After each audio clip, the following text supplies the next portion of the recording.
अस्सलामुअलैकुम दोस्तों, सऊदी अरब latest news के साथ मैं हूं आप लोग का दोस्त टेक्नोलॉजी मास्टर। दोस्तों, आज मैं आप लोगों के लिए एक खुशखबरी का खबर लेके आई हूँ और एक इंटरेस्टिंग न्यूज़ है मेरे पास आप लोगों के लिए। ख़ास तौर पर गैर मुल्की इल्लीगल लोगों के लिए ये खुशखबरी का खबर है जिसका इकामा ख़त्म हो, हुरूब लग गया हो या इकामा में कोई भी मसला चल रहा हो और अगर अपने मुल्क जाना चाहता है तो ये वीडियो लास्ट तक देखिए। फिर आप लोग ये मुझसे ना कहना कि भाई आपने ये खबर हमको नहीं बताया। तो चलिए शुरू करते हैं खबर क्या है। तो दोस्तों, शुरू करने से पहले अगर आप लोगों ने अभी तक मेरे चैनल को सब्सक्राइब नहीं किया तो आप लोगों से गुजारिश है मेरे चैनल को सब्सक्राइब कीजिएगा, क्योंकि इसी तरह हम आप लोग के लिए मालूमाती वीडियो लाते रहते हैं। तो दोस्तों, चलिए शुरू करते हैं कि वो इंटरेस्टिंग न्यूज़ क्या है जो कि आप लोगों के लिए बहुत ज़्यादा इल्लीगल लोगों के लिए फ़ायदेमंद न्यूज़ है। तो दोस्तों, चलिए शुरू करते हैं। तो दोस्तों, ये है वो तफसीलात और इंटरेस्टिंग न्यूज़ जो कि पाकिस्तानी सफ़ारतखाना पाकिस्तानी एम्बेसी से आई है। जो कि इसमें क्या लिखा है मैं आप लोगों को पढ़ के सुनाता हूँ, आप लोग ख़ुद भी पढ़ सकते हो। तो दोस्तों, सामने आप लोगों को दिखाई दे रहा है पाकिस्तानी सफ़ारतखाना रियाज़ से ये मालूमात आई है। पाकिस्तानी सफ़ारतखाना रियाज़ मालूमात बराए ख़ुरूज नहाई।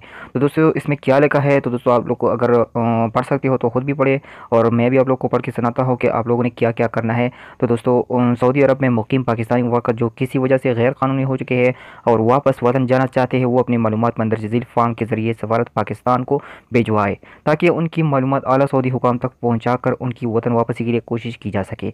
याद रहे कि मालूमात जमा करवाना खरूज नहाई के हसूल की ज़मानत नहीं। सफारतखाना की तरफ से इसके लिए मकामी कानून के दायरे में रहते हुए हतल मकदूर कोशिश की जाएगी। तो दोस्तों, इसमें बताया गया है कि आप लोग ये फॉर्म फिल कीजिएगा। मैं आप लोग को ये फॉर्म दिखाता हूँ कि कैसा फॉर्म है, आप लोगों को कैसे फिल करना है ये फॉर्म और पाकिस्तानी सफारतखाना को कैसे भेजना है।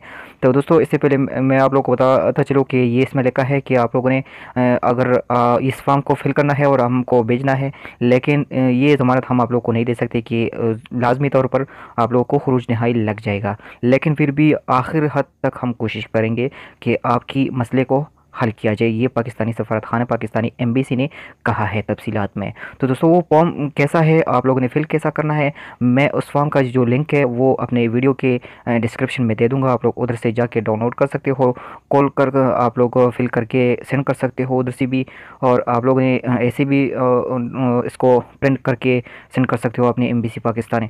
तो दोस्तों, ये है वो फॉर्म। इधर आप लोगों ने फर्स्ट जगह पर अपना नाम लिखना है, दूसरी जगह पर इकामा नंबर, रकम हदूद नंबर, इकामा नंबर लिखना है। अगर इकामा नंबर आप लोगों के पास नहीं, रकम हदूद लिखना है। रकम हदूद अपने पासपोर्ट में अगर आप लोग का जो रकम होता है उसका नंबर आप लोगों ने लिखना है। विज़िट वीज़ा वाली या जिनका इकामा जारी ना हो वो हो तो वो रकम हदूद यानी बॉर्डर एंट्री नंबर दर्ज कर सकते हैं इस जगह पर। और पासपोर्ट नंबर आप लोगों ने इधर लिखना है, अपना पासपोर्ट नंबर लिखना है। इकामा ख़त्म होने की तारीख इधर आप लोगों ने लिखना है, और हुरूब वो लगा है या नहीं इसको आप लोगों ने टिक करना है हाँ या नहीं। किसी केस में मतूब है या नहीं आप लोगों ने इस पर टिक लगाना है कि अगर कोई केस आप पर चल रहा है तो आप लोग हाँ लिखे, अगर नहीं चल रहा तो नहीं लिखे। कपील खुरूज क्यों नहीं लगा रहा, इसकी तफसीलात भी आप लोगों ने इधर देना है कि कपील आपका खुरूज नहाई क्यों नहीं लगा रहा अगर आप खुरूज नहाई पर जाना चाहते हो। आज़ाद वीज़ा कफील ताउन नहीं कर रहा, या आज़ाद वीज़ा कफील का इल्म नहीं है, कफील के खिलाफ केस कर रखा है, विज़िट वीज़ा है, उम्रा पर आए हो, हज वीज़ा पर आए हो और फिर नहीं गए। तो इसमें से अगर जो भी आप लोगों की कंडीशन है उस पर आप लोगों ने टिक करना है।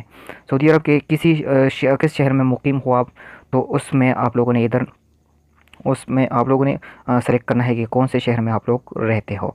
तो ये आप लोगों ने मिसाल के तौर पर रियाज़, तो रियाज़ सेलेक्ट करना है। मोबाइल नंबर इधर लिखना है आखिर में, और आप लोगों ने इस इरसाल के बटन को क्लिक करना है यानी सबमिट करना है।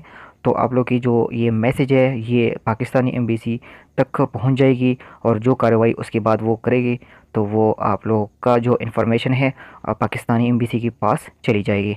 तो दोस्तों, ये वीडियो थोड़ी सी लंबी होगी लेकिन आप लोग को तफसीलात बताना ज़रूरी था बहुत ज़्यादा, क्योंकि इस के ज़रिए आप लोग की बहुत ज़्यादा मदद हो सकती है। जो कि आप लोग बहुत से लोग इंतज़ार कर रहे थे कि ईद के बाद कानून आएगा कानून आएगा, लेकिन कानून तो नहीं आया, लेकिन एक पाकिस्तानी एम्बेसी ने एक तर्ज़ अमल का शुरू किया है जो कि आप लोग के लिए फ़ायदेमंद है।